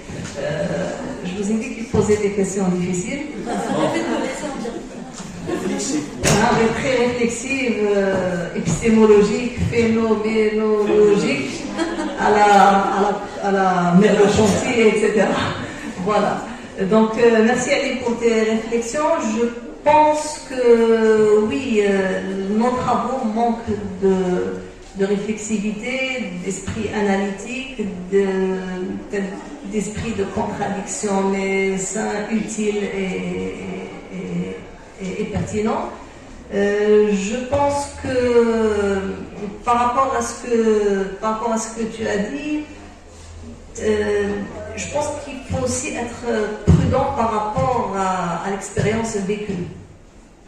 C'est vrai que nous sommes dans les sciences humaines et sociales, nous assumons pleinement nos expériences, nos vécus, nos savoirs encyclopédiques, et tout ça, ça doit être investi dans la recherche, mais je pense le faire quand j'aborde les questions qui m'intéressent, quand j'aborde les problématiques qui me parlent, qui m'interpellent, qui me dérangent. Mais j'essaie aussi d'être objective, dans la mesure où je m'intéresse à tout ce qui a été fait, parce que c'est ça aussi la recherche. On ne peut pas nier tout ce qui a été fait, on ne peut pas ne pas citer les travaux de nos prédécesseurs, on ne peut pas ignorer les travaux qui sont faits à partir de nos contextes, notamment le contexte algérien. Donc, pour moi, c'est très très important, et j'insiste beaucoup, même dans la formation des doctorants, des étudiants, etc., sur l'état de l'art, sur les sujets, sur les problématiques. On s'inscrit dans une continuité, on ne fait pas de la rupture épistémologique pour dire des choses qui n'ont jamais été abordées, qui n'ont jamais été dites, qui n'ont jamais... Nos expériences, c'est vrai, sont singulières, mais elles sont en même temps partagées aussi avec autrui. Et quand je parle de discrépance entre les discours et les langues, ce sont des choses que je constate, mais que d'autres constatent, et parfois au même titre que moi, c'est-à-dire nous constatons les mêmes choses. Nous théorisons, des prédécesseurs, moi je pense à Khawla Ibrahimi quand je parle de la discrépance langue-discours, Et donc, je ne peux pas aborder le sujet sans citer Khawla Khalid Ibrahimi, sans citer Doulali Abdelzer, sans citer Mohamed Badab, sans citer tous les autres linguistes qui ont travaillé sur ces sujets. Abdou Iliman, d'ailleurs, même si on n'est pas d'accord avec lui sur ces questions, et essayer d'animer un débat. Et parfois, la synchronie, c'est vrai, il faut peut-être la déchronie, il faut la mettre en regard avec la synchronie, mais je pense l'avoir fait à travers mes livres précédents. Donc, je n'ai pas estimé utile dans cet ouvrage que je voulais, où je voulais mettre la focale sur les aspects historiques, je n'ai pas estimé nécessaire de revenir sur l'actualité, sauf pour un Nazir, par exemple, parce que c'est une évolution récente, il fallait préciser. Faire un saut dans la synchronie, dans aujourd'hui, mais ce sont des choix épistémologiques aussi, comme tu le dis. Donc voilà, il y a des phénomènes qui nous interpellent plus que d'autres, il y a des postures épistémologiques que nous adoptons parce que ça correspond à notre point de vue, si c'est une botte, à notre vision du monde, mais à notre engagement aussi en tant qu'universitaire. Et c'est peut-être ça aussi qu'il faut, contre ça qu'il faut mettre en garde, le désengagement des universitaires qui travaillent sur des sujets parce que c'est des sujets abordés par tout le monde, parce que c'est des sujets à la mode, voilà, parce que c'est des sujets, voilà, aujourd'hui, l'intelligence artificielle, pardon, le numérique, etc. Peut-être qu'il faut se méfier de ces effets de mode et travailler sur ce qui nous intéresse, même si ce ne sont pas des créneaux porteurs. Mais voilà, je pense que ça nous interpelle. Moi, toutes les questions que j'ai abordées dans mes différents travaux, c'est des questions qui m'intéressent, qui me tiennent à cœur. Aucun sujet n'a été traité comme ça. Donc, je pense que c'est ça la part du vécu et c'est ça la part de l'expérience. Après, il nous faut un cadrage méthodologique, théorique. C'est vrai qu'on est dans Edgar Morin aussi, le chemin, on le trouve en cheminant. Mais à travers des chemins que nous connaissons et parfois nous empruntons des chemins de traverse pour dire des choses qui ne sont pas forcément partagées par d'autres. Et je pense que c'est là où réside notre engagement. Je ne sais pas si j'ai répondu, si j'ai bien compris ta réflexion. Merci. Merci beaucoup. En tout cas, ça donne ça fait un peu de publicité, oui, pour la conférence que M. Abdelhadi Bisti va animer en compagnie de collègues, normalement en littérature. Donc c'est un projet en tout cas. En tout cas, ça nous donne. C'est une activité. Oui, il faut filmer. D'accord. Une activité, juste pour annoncer que nous avons encore d'autres activités. Je vais te donner la parole pour rebondir. Oui. Et notre activité qui est organisée par le laboratoire des Audifs. Donc nous allons présenter une conférence débat autour d'un numéro de revue qui a été coordonné par notre collègue M. Bessetti Ali. Et justement, ça sera l'occasion de parler de cette histoire d'interprétation de la subjectivité, de la phénoménologie. Et on aura en notre compagnie peut-être des collègues qui s'intéressent à la question et qui vont aussi participer à cette conférence. Donc vous êtes d'avance cordialement invités tous et toutes. Fin mai. La fin mai, oui. La fin mai, donc le temps d'organiser tout ça et de... Voilà. Je lui donne la parole rapidement. Et après, je vais rebondir juste sur ce que vient de dire. Oui, on a un problème. Notre problème, c'est qu'on ne travaille pas dans l'interdisciplinarité. C'est-à-dire, on travaille d'une manière isolée. Nous, on est dans la faculté des langues étrangères. Vous êtes à l'UNS. Tu sais, tu es à Oran. Vous savez, la représentation, moi, l'Ouest, c'est Laurent. C'est Laurent. C'est Laurent. Oui, au Stade. Mais cette interdisciplinarité, les historiens travaillent à part. C'est-à-dire, on ne consulte pas les travaux réalisés chez les historiens, par les historiens, dans le département d'histoire, par les sociologues, par les autres. C'est-à-dire, l'interdisciplinarité n'existe pas. C'est comme si je suis au département de français à G2, donc j'ai des thématiques, une liste de thématiques à proposer à mes étudiants, s'ils n'ont pas encore proposé les leurs. Et puis ils travaillent, ils ne sont même pas au courant de ce qui a été fait déjà dans le même département. Donc même pas dans dans la continuité. Vous savez, nous avons par exemple, tu viens de citer Khawla Ibrahimi, c'est un grand laboratoire, le laboratoire de Khawla. On ne travaille pas, il n'y a pas de convention entre les deux, il n'y a pas il n'y a rien, il n'y a pas d'échange. C'est-à-dire que si je veux descendre, parce qu'ils sont un peu plus loin du département de France et du bâtiment B, je descends assister à leur activité si je veux. C'est-à-dire que personne ne m'oblige, rien, même pas cette responsabilité dont on parle aujourd'hui de chercheurs, d'académiciens, ne m'oblige pas à assister aux activités de Mme Khawla. Alors, on ne voit pas, Camilla ne vient pas chez moi, elle n'assiste pas à des activités à G2. Moi, je viens à l'IMS parce que je suis intéressée, ça m'intéresse, il y a Etienne Chachou, je viens, je ne rate pas. Elle ne vient jamais. Elle ne vient jamais. Les professeurs qui viennent aussi, elle ne vient pas. Elle est tout le temps dépassée. Je me dis, pourquoi tu es dépassée par quoi? Mais tu es chercheur, mais moi aussi. Mais moi, je viens à l'IMS. Dans cette interdisciplinarité entre les sociologues et les historiens. Donc les historiens de leur côté, ils vous disent, voilà, les Phéniciens sont passés par l'Algérie, mais nous, les linguistes, on ne va pas prendre l'info comme les Phéniciens sont passés, donc je prends tout ce qu'ils ont ici comme trace sur le plan linguistique, sur le plan linguistique qui véhicule des cultures, des représentations, des mentalités, des points de vue. On ne prend pas ça. On prend juste le côté linguistique, sociolinguistique, des redondances dans les thématiques, et puis les résultats des mémoires. Les résultats, on a des centaines de mémoires à G2, on voit le résultat sur le terrain algérien. Je continue à parler de la même façon, à avoir la même mentalité. Donc je me dis à mon âge, je ne vais pas changer de mentalité. Après, bon, il n'y a rien sur le terrain. Qu'est-ce qui a changé sur le terrain? Alors que j'ai encadré beaucoup de mémoires, et j'ai fait partie de plusieurs jurys à G2. Vous savez le nombre de mastérats qu'il y a à G2. Et j'encadre en doctorat et je suis dans le... Mais il n'y a rien. Le résultat, il est où sur le terrain? Les sociologues sont dans le bâtiment de sociologie. Les histoires, ils sont dans le bâtiment en bas. On le voit quand je passe par la voiture. Et c'est tout. Mais pas bonjour, je ne les connais pas. Mais il n'y a pas de coopération, de collaboration.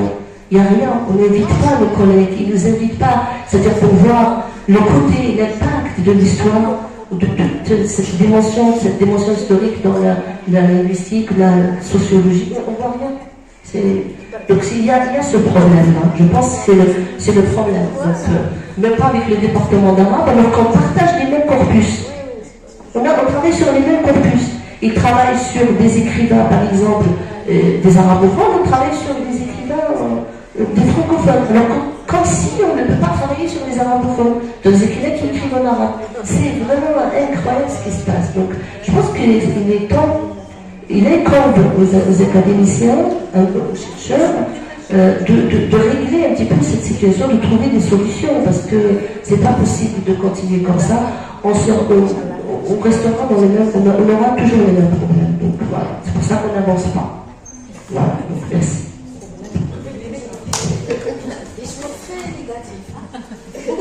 C'est la réalité. C'est la réalité. Alors, je remercie donc l'ISODI, en fait le statut administratif de l'école, nous avoir donné l'opportunité de rencontrer Madame Chachou en chair et en os. Voilà, et encore présenter son ouvrage de mémoire. Voilà. Alors, bien sûr que on a voulu vous entendre davantage sur le contenu, voilà, comme ça, en plus de la lecture de l'ouvrage et les interventions des collègues et des étudiants, justement, qui nous ont permis cela. Alors, mon intervention à moi, elle s'inscrit en fait dans un contexte qui sort un petit peu du contexte linguistique, purement sociolinguistique. Alors, les collègues vous ont interpellé en tant que sociolinguiste. Mais aujourd'hui, on se retrouve à l'ENS, l'école normale des enseignants. Donc, ils forment des enseignants, des enseignants des filières des sciences humaines, mais aussi des langues, que ce soit langue locale, nationales, l'arabe et le berbère, mais aussi des langues étrangères, le français et l'anglais. Donc, moi, je me considère avant tout comme une enseignante de langue, et c'est le cas, je pense, de tous les collègues. Donc, on n'est pas dans de la pure recherche, on est aussi des enseignants, en fait, des enseignants-chercheurs. Donc, on pense aussi au contenu à enseigner et aux méthodes aussi de diffusion de ce contenu. Alors, du coup, vous avez parlé de la diversité, en fait, du contexte algérien qui se caractérise par cette richesse et cette diversité linguistique. Et bien sûr que parfois c'est un contexte diglossique. Oui, les collègues ont parlé de ça. Mais il y a aussi une collègue, je rebondis en fait sur l'intervention de Madame Spack, la première à avoir pris la parole, qui vous a interpellé sur en fait, cette diversité linguistique du contexte algérien et son impact sur l'enseignement, l'apprentissage des langues. Donc vous avez répondu en disant que en tant que sociolinguiste, on encourage la créativité, etc. S'il n'y a pas de mal à écrire le berbère ou l'arabe en latin. Du coup, nous, au département de français, c'est vrai qu'il y a des modules de langue, à savoir initiation des modules de linguistique, initiation à la linguistique générale, où on dit aux étudiants que la linguistique n'est pas normative et qu'elle est descriptive et explicative, contrairement à la grammaire traditionnelle qui est normative justement, et que la linguistique ne porte pas de jugement sur les langues. Et alors dans d'autres modules comme la linguistique contrastive, donc on revient sur les erreurs ou les interférences entre les différentes langues et on essaie de comprendre l'origine de l'erreur. Du coup, les étudiants croient qu'on sera permissif avec eux dans leur production langagière, qu'elle soit écrite ou orale. Et donc, vous voyez, c'est un peu contradictoire, oui. Après, personnellement, j'attire toujours leur attention sur le fait qu'il y a différents types d'évaluation, donc formative, diagnostique, mais aussi sommative, dans laquelle on est obligé de sanctionner les erreurs, etc. Donc, en fait, je voulais vous entendre sur la question de l'enseignement des langues, qu'elles soient maternelles, locales ou étrangères, dans ce contexte de multilinguisme. De nos jours, on assiste, dans l'espace comme Algérie, on voit sur les réseaux sociaux, justement, puisque ma collègue a parlé des internautes, etc. Donc ils transcrivent le français en arabe. Le français en arabe. Et nos étudiants aussi, ils ont tendance à faire ça. Surtout les étudiants inscrits en première année. Donc, je ne sais pas si je suis bien sûr, j'ai compris. J'aimerais bien vous écouter sur ça. Alors, deuxième point, donc vous nous avez invité à décrypter votre futur ouvrage que vous avez mis dans la dernière diapo. Et voilà, donc on s'y attend à ce que la question de l'introduction de l'anglais dès le primaire en Algérie depuis 2012 qui soit traité. Et voilà, j'aimerais bien aussi vous entendre sur ce nouveau, on va dire, aménagement linguistique, sur ce récent aménagement linguistique et politique linguistique. C'est une question qu'on discute toujours avec une collègue de professeur Christy, parce qu'on fait le module de linguistique contrastive ensemble. Voilà. Oui, il y a une autre question. Tu réponds, d'accord. On répond d'abord.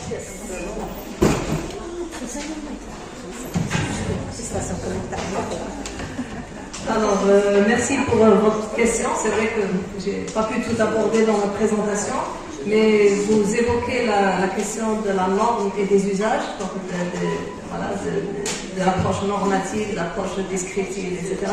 C'est vrai que c'est ce qu'on enseigne aussi à nos étudiants, mais on leur explique aussi que la linguistique, elle sert à décrire ce qui est pratiqué à l'oral ou à l'écrit, etc. Elle ne porte pas le jugement de valeur, etc.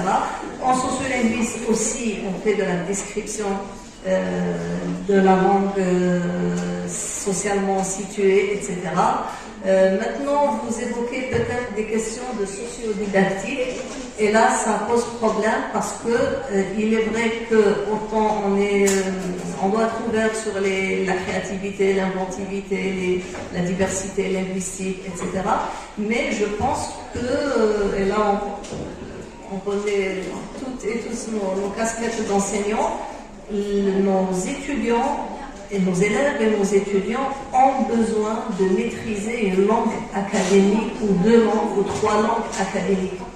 Parce que on le voit par exemple dans les amphis, dans l'enseignement des filières scientifiques, on est passé du français à l'anglais, mais en réalité dans les amphis, dans les filières scientifiques, c'est un trilinguisme qui est pratiqué, c'est le français, l'arabe algérien et l'anglais qui sont utilisés dans les régions berbérophones, c'est le berbère, le français et l'anglais.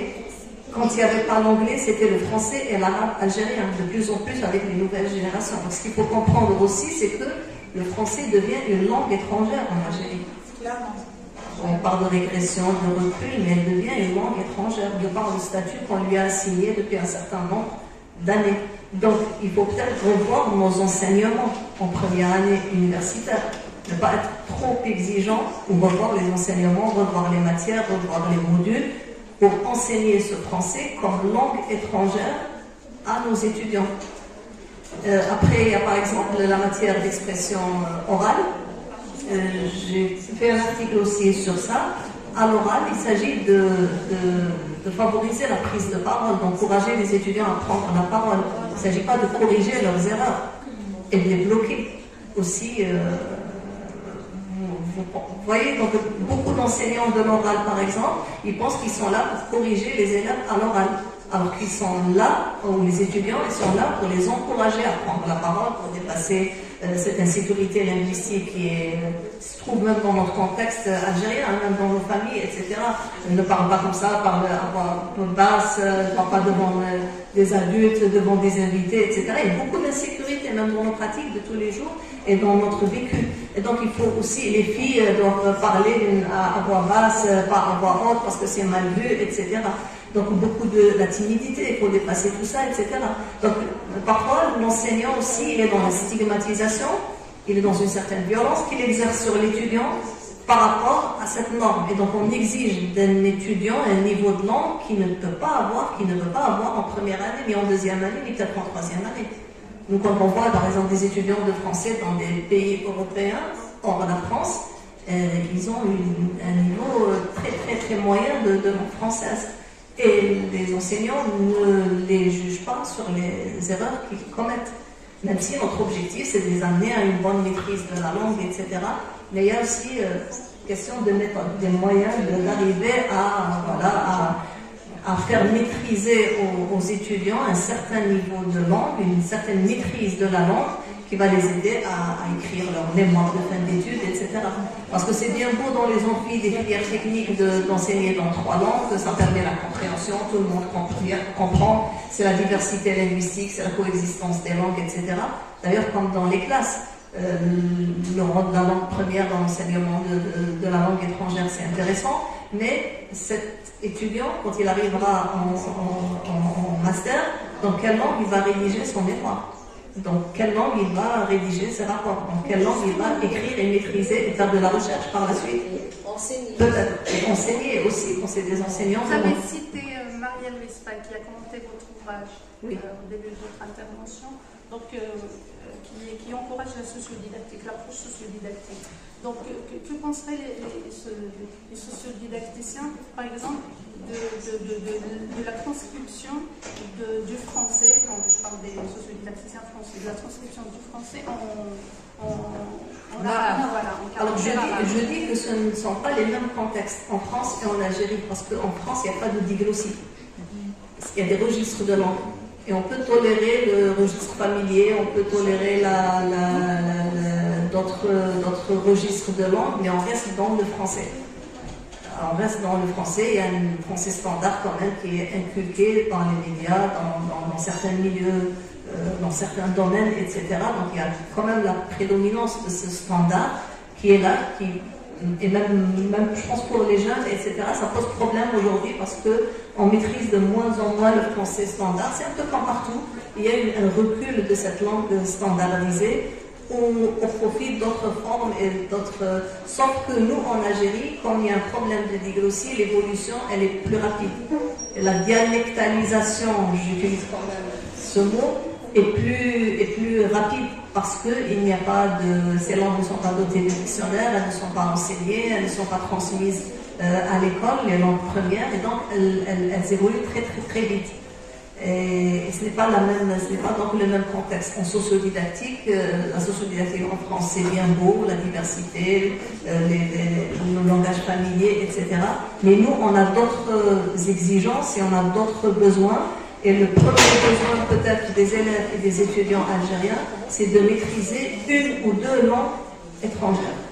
Ce qui pose problème, ce qui a posé problème avec le français, je ne sais pas ce qu'il va en être avec l'anglais. Il y a quelques articles qui ont commencé à être publiés, mais surtout sur des représentations de l'anglais plutôt que sur les aspects pratiques. D'ailleurs, lors de notre colloque sur les politiques linguistiques en privé à Mostaganem en octobre, je fais de la publicité pour mon laboratoire pluribilingue. Ça va porter justement sur l'enseignement de l'anglais à l'université. D'accord? Et dans mon prochain livre, je vais aborder ce sujet, mais à une large échelle. Je ne vais pas parler que de l'Algérie, mais d'autres pays, et je m'arrête là. Merci. Bonjour, professeur Chachou. Je tiens d'abord à vous féliciter pour la publication de votre ouvrage. Moi, je vais vous poser peut-être un autre type de question, c'est-à-dire par rapport au processus d'écriture. Moi, j'ai une question à vous poser. Et j'aimerais bien que si vous pourriez partager avec nous votre expérience d'écriture. Donc, combien de temps vous a fallu pour rédiger cet ouvrage, etc. Et puis, d'un point de vue, toujours par rapport à l'écriture scientifique, etc., par rapport au style d'écriture, etc. C'est-à-dire, quelles sont les difficultés en tant qu'enseignant-chercheur que vous avez rencontrées pour justement rédiger votre ouvrage, etc. Et puis, j'ai une deuxième question par rapport à votre intitulé, c'est-à-dire l'intitulé de l'ouvrage.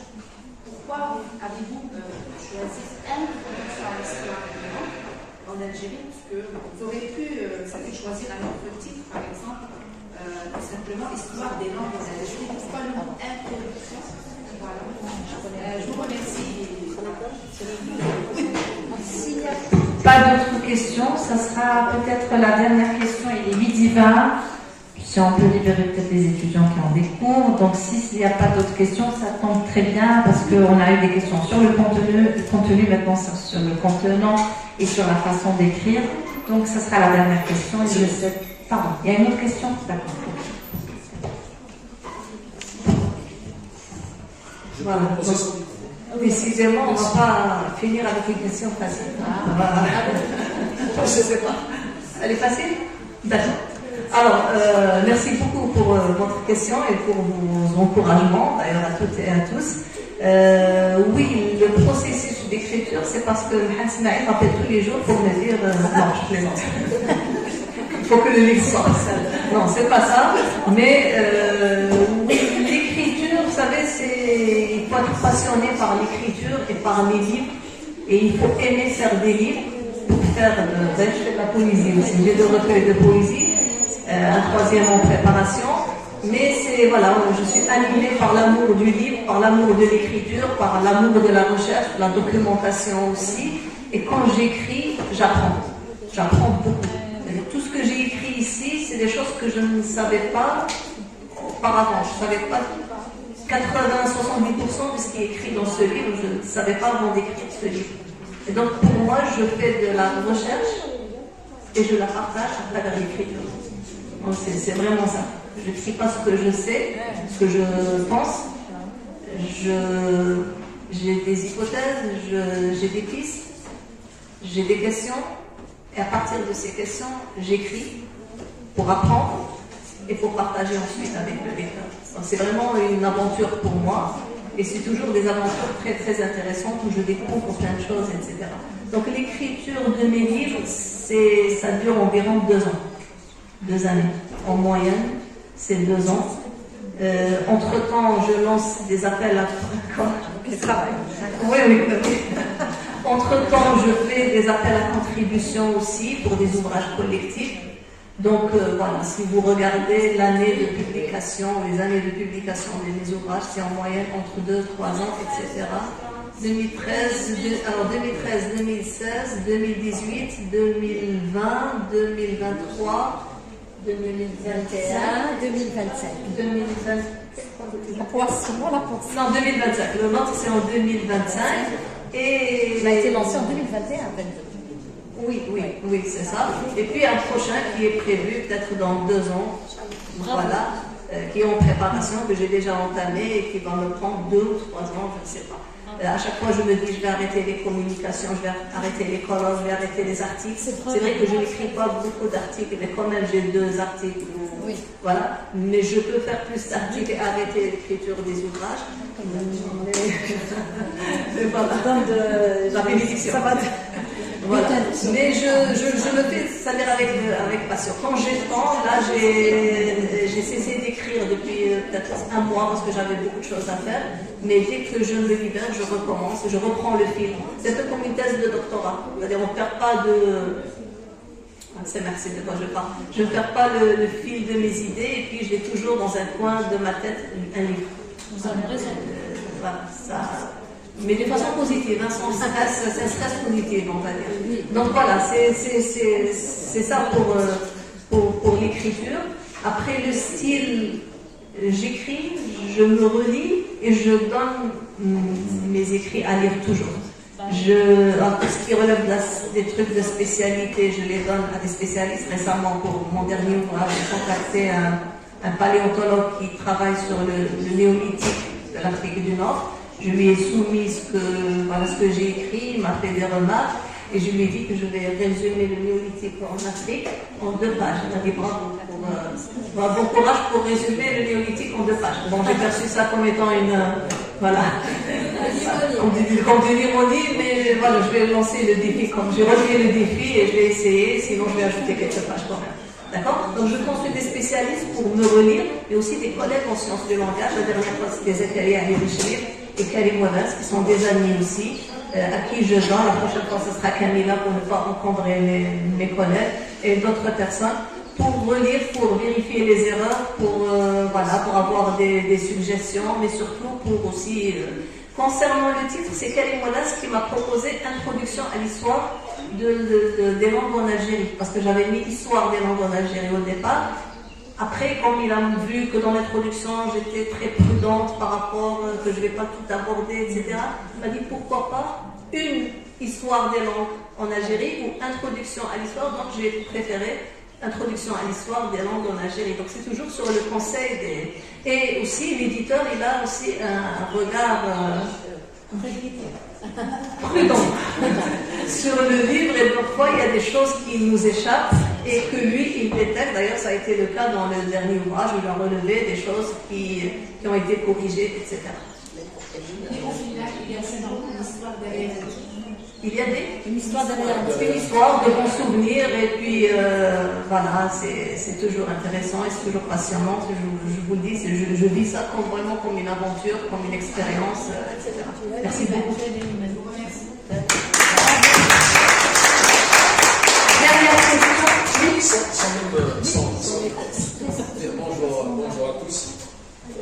Merci de votre présentation, madame. Moi, je veux juste poser une question, une toute petite question. Vous avez parce qu'on a un doute. On pense vous avoir déjà vu. On s'est vu, mais un peu. Ah oui. Oui. Pour la présentation de votre livre sociolinguistique du Maghreb. Oui. Moi-même, j'en ai posé plusieurs questions en rapport avec le berbère, si vous avez le souvenir. Oui. Très bien. Donc, vous avez dit dans votre présentation que le discours sur les langues est toujours non. C'est-à-dire la question est simple.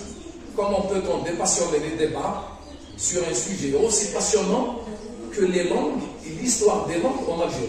Parce que moi-même, j'ai fait un travail sur l'histoire des langues en Algérie dans le cadre de ma thèse. Je suis en train de la finaliser. Je vous donne une information qui peut vous être intéressante. C'est que j'ai lu votre ouvrage, il est là. J'ai cité moi des auteurs qui ne sont pas là. Alors que vous avez cité des auteurs que moi je n'ai pas cités. Voilà. Merci. Merci beaucoup. Vous m'enverrez dans votre thèse. Comme ça, je vais peut-être pour une édition augmentée et revue de l'ouvrage ajouter des références. C'est vrai que pour mon ouvrage, c'était 15 pages de références, que beaucoup ont trouvé que c'était intéressant, mais c'est vrai qu'on ne peut pas accéder à toute la documentation. C'est toujours utile d'accéder à d'autres bibliographies pour enrichir la nôtre. Alors, pour ce qui est je pense qu'il faut injecter cette démocratie linguistique, sociolinguistique dans la société, mais il faut aussi partir peut-être de l'idée que tout ce qui est pratiqué comme langue en Algérie, tout ce qui est pratiqué comme culture en Algérie est un bien commun à tous les Algériens. Je pense que ça règle énormément de problèmes. Voilà. Ce n'est pas l'héritage direct que j'ai reçu, peut-être dans ma famille, dans ma région, etc. Mais c'est un héritage dont je dois me réclamer aussi, que je dois revendiquer, que je dois considérer comme mien. Bon, pour fier, vous savez, je dis à mes étudiants, il ne faut jamais être fier de ce qu'on est, il faut être fier de ce qu'on fait. Parce que sinon, on peut être fier de... Non, mais j'ai compris votre réflexion. C'est vrai qu'il faut aussi revendiquer tout ce qui a été produit, tout ce qui fait que nous sommes aujourd'hui des Algériens. Après, tous les pays du monde, dans tous les pays, il y a de la mixité, il y a de la diversité, il y a de la complexité, et les autres États ont intégré tous ces éléments divers et variés à leur nom, à leur culture, etc., à leur identité officielle, parce que il y a l'idée de l'État qui n'est pas la même. Nous, on est un État jeune, vous savez, on est un pays très jeune. C'est pas que la rhétorique, c'est pas que du discours, mais c'est la réalité. Donc, il nous faut nous construire notre identité et produire du discours aussi sur notre identité pour essayer de dépasser ces conflits et ces problèmes, etc.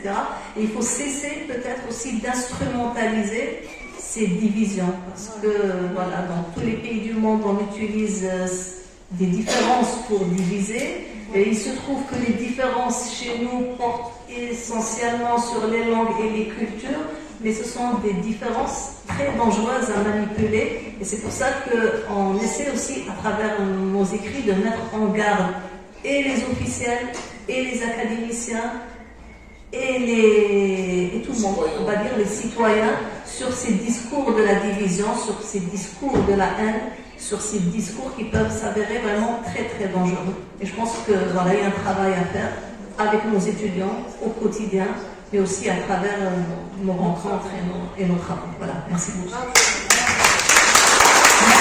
Merci beaucoup pour cette belle conclusion prometteuse en tous les cas. Nous arrivons à la fin de cette conférence, on est dans les temps. Pour une photo souvenir, c'est ça, une photo collective, oui. Donc, merci beaucoup de votre présence, merci de vos questions, merci de m'avoir enrichi aujourd'hui. Merci à toi, cher ami. Merci beaucoup aux étudiants. Merci de votre présence. Merci aux collègues qui nous ont honorés de votre présence.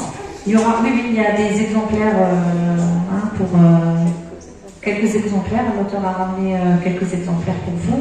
Je vous remercie. Je vous donne rendez-vous très prochainement pour le prochain événement. La prochaine activité, c'est le colloque national en littérature qui est préparé, qui est présidé par les 3 collègues ici présents, le 5, 6 et 7 mai, sur glorification de l'homme en littérature. Donc vous êtes bien évidemment cordialement tous et toutes invités. On aura un autre, donc la conférence dont j'ai parlé tout à l'heure, fin mai, et probablement une formation pour un logiciel Veranotech. On va vous tenir informés, ce sera pour le 13 mai ou le 14. Il y aura des petits détails comme ça, logistique à régler. Merci beaucoup et au prochain rendez-vous du Les Audibles. Merci.